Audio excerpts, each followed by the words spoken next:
வணக்கம். ஜிபே பண்ணிட்டுங்களா sir? Okay. Date of birth சொல்லுங்கள். 6/3/2000. டைம் சொல்லுங்கள். 5:02 AM.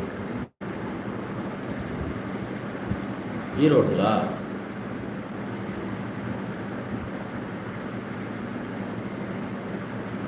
சார் 25 வயசு 10 மாதம் ஆகுது. திங்கள்கிழமை பிறந்திருக்கிறேங்க. திதி வந்து அமாவாசை திதி. நட்சத்திரம் சதயம் 4ஆம் பாதம். ராசி கும்பராசி. மகர லக்னம். ஓரை வந்து சுக்கிர ஓரையில் பிறந்திருக்கிறேங்க. இப்போ உங்களுக்கு போயிட்டு இருக்கிற திசை வந்து சனி திசை 2036 வரைக்கும் இருக்குது. சனி திசையில் சுக்கிர புத்தி 2027 7வது மாதம் வரைக்கும் இருக்குது. ஸோ உங்களுடைய ஜாதகம் மூலிமா உங்களுடைய கேள்வி சார், லவ் எதாவது போயிட்டுருக்கா?